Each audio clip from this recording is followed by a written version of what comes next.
Welcome to Never Rewrite. I'm Isaac Askew. And I'm Jeffrey Sherman, and today we're going to talk about how going for feature parity is a sign of bigger problems.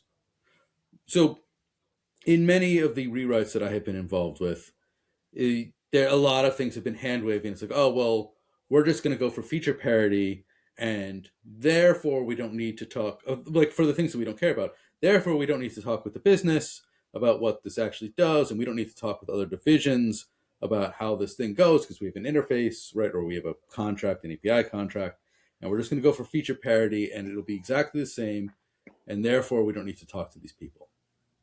Hmm. And from a rewrite standpoint, there's all kinds of reasons why that's not great. Just because it commits you to rewriting a whole lot of software that maybe doesn't need to be rewritten, and but puts Yeah. you off. But today, let's talk about the social aspect of, or the apparent social aspect of this, because really what you're saying is, I'm going to commit to all this work. I'm going to buy all this work so that I don't have to deal with these other people, Hmm. right? And one thing you and I have been talking about offline, is boundaries, because that's what the section of the book we're writing about. It's like we talk about how boundaries can create safety, and boundaries, and we're talking like API contracts, interfaces, right? They create a barrier that lets you refactor and change things incrementally without having to expose anything. Like I don't need to talk to you about what's going on behind my boundary because it's none of your damn business. And you don't need to talk to me about what's going on behind my boundary. And that's a good thing. But the flip side is, if I have an interface and I say, okay, now I need to recreate the entire thing behind this interface because I Mm-hmm. have promised you feature parity, Right. or because I'm not going to discuss with you because I'm doing feature parity. That can also be a thing if it's more than one.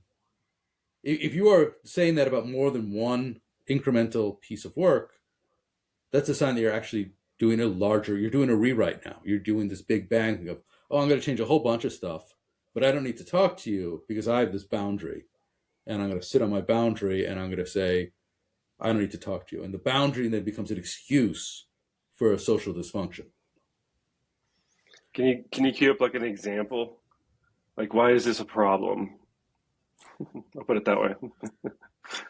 All right.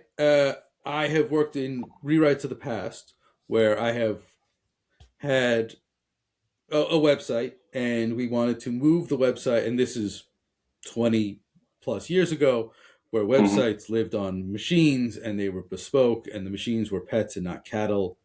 I don't know if you're even old Yep. enough to remember that one, but like these Mm-hmm. machines were hard to set up.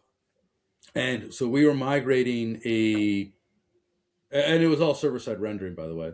The whole, you produce a JSON output from your API, and then there's a rendering front end that's entirely decoupled. That's Yeah, yeah. years in the future. And so we would have we had this agreement. Here's this application that's on the internet, and this team uses it, and we want to move from, I'm going to go with this example, ASP3 to .NET, ASP.NET, which require, it's not a lift. It's a fundamental thing. You need to do a rewrite if you want to change technologies, which we've said in the past. That's one of the few reasons that you might want to do a rewrite, is you're changing technologies. Mm-hmm. And so my group were like, well, we're changing technologies and we'll just give them feature parity, and therefore we don't have to talk to them. And so we spent weeks and weeks building feature parity. And when we delivered it to them, they're like, oh, you recreated this terrible thing that we hate. Mm. And they said, oh, we wish you would talk to us because we actually hate this and we wanted something so much simpler and so much better. Yeah.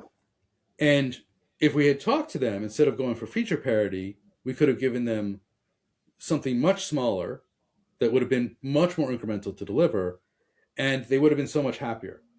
And we didn't need feature Yeah. parity. This is kind of reminding me of the rewrite versus rebuild thing we Yes. discussed a few times. Um, especially because like in feature parity, like I feel like every website that I've worked on has one feature somewhere Hmm. that is a one-off feature that's like, Hmm. who uses this? Like, you have like a lot of bells and whistles. You've got all these little calculators here and there, and then you find one random page, and you're like, who is this built for? I've never even used this page. I've been here 4 years, and I've never even seen this page. You know, there's always one of those things. So when you go for feature parity, you carry that over too. Hmm. But if you've got good, communication with what you're porting over, and you've got good analytics over who uses the pages and the features, you can cut scope. If you look at that page and go, oh, this page was hit one time in the last 3 years. Oh, that was me. Who was the person who hit it? No one uses this page, and this would take, a day or 2 days additionally to port. So Right. the conversation, one, can reduce the scope if you are trying to port for go reasons like changing technologies. But two, that communication gives you the rebuild chance, right?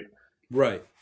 So you can have a conversation of should we have parity, or should we have 80% parity and then 20 other percent we actually want to take this opportunity to uh, build something different that actually serves the customer a little bit better. So you could Right. even strangler fig it, Yeah. 80% do one thing, leave the other 20% on the old flow for the time being, while you rebuild something that's better serving, and then cut somebody over once you're done. Right. Going for feature parity closes the opportunity. It forecloses the opportunity of any improvements. Right. Right. It creates the boundary which saves you from having to work with the other team, which is good. It keep like it. A boundary is great when it allows you to do incremental improvements, but it also forecloses. Sorry, it allows you to do incremental improvements of what you already have, but it Hmm. forecloses the opportunity to do incremental improvements of what the experience is for the other side of the boundary. I feel like it for the developers that just want to get going and Mm-hmm. just like chomping at the bit to actually get started on the project or whatever. That's what they like about it. Like, oh, I don't have Right, to communicate. All the work's cut out for me. I know exactly what I need because all I have to do is maintain feature parity, and then I've succeeded. right. And let's just go. Whereas, oh, more discussions. We're gonna have another meeting about this, and like just talk about what we're gonna pour or not gonna pour. Let's just go. Like, Right. It becomes yeah, an excuse for dysfunctional because you don't know that you actually want this, right? It's the idea that you can achieve your goal and still fail as a project. If you port over yeah, code yep, that nobody cares about or features that people hate the way they work, then you can succeed in your specific goal, but still fail to actually deliver anything useful. yeah, And because AI is everywhere, AI just makes this opportunity worse because you can, yeah. bear down on feature parity so much faster, but AI cannot know if that's actually what you want. This is actually a perfect reason for like other prior conversations that we've had about like how do you differentiate your skill set from AI? Mm-hmm. Like if you just follow instructions and you're one of those stickler people who's like, oh, it wasn't in the acceptance criteria, so I didn't do it. Because you just like you're intentionally throwing away context, then you're no better than an AI at that point. And an Yes. AI can do a really good job at porting a feature parity one to one. If you say, here's my contract, especially if you give it an existing contract and you can test against it, and you can Mm-hmm. test its own build to make sure it does the same thing. You give it guardrails and it does really well with that, rather than just say build it. Because sometimes you'll say build it, and it's like okay, done, and then you hit the endpoint and nothing happens, like because it didn't finish it. I've had that Yes. happen. But if you give it a contract, yeah, it can do a great job doing a one-to-one parity. So then again, why are we paying you instead of just paying Claude to Mm. do it? You're not serving any other purpose at that point. So what you need to be doing is that communication that you're talking about. Do I need to rebuild this thing in this way? Or while we're here, now, while we're already losing money on this thing that we have to do, is there Mm-hmm. anything we can better in the process that we normally couldn't have done until now? All those conversations are great to have, And I think, Right. again, like at this point, like unless you can show that you've got the business context and you can provide something producty or relevant, then someone who's higher up looks at you and goes, okay, Claude can do what this guy does faster and complain less. We need someone who can actually This is true. contribute, and understand context. Yeah. Right. Feature parity is something that an AI can do. I mean, I guess Yeah. it depends on how dirty your code is originally. So, but in a larger sense, you are probably not going to be getting to feature parity faster and more effective than a similar developer with AI. So if all you're Yeah. going for is feature parity, then you've probably now made a mistake. It becomes even more of a smell that I think you're so. probably doing the Yeah. wrong thing. And there's bound to be something, like again, like if you're already having to, if you're forced to rewrite because of a language constraint or deprecation, um, like what we saw earlier with Mm-hmm. like the Python support or whatever in a prior thing where you have to switch technologies. Right. That was If Khan you're going to Academy do where they that, had to. yeah, if you're already in that boat, then and you have to do a port, let's say for feature parity's sake, then either use AI to do that and do it faster and cheaper, and Mm-hmm. that takes away a lot of the big overhead, which before was you lose so much in sunk developer costs. Or take the opportunity to communicate with the people, like you're saying, what they don't do, but they should do, Mm-hmm. and identify: do we do the rebuild path? Do we not rewrite the exact thing that exists? Do we port most of it over that people liked and use this as a great opportunity to reach out to the customers and say, hey, we're actually going to start working on these other features that you guys asked for, that maybe before we were limited by the prior language that we were using. Now we're not. Mm-hmm. And let's add that in the delivery of this thing.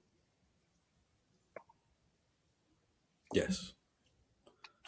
I love it. Awesome. Well, thank you all for listening. I'm Jeffrey Sherman.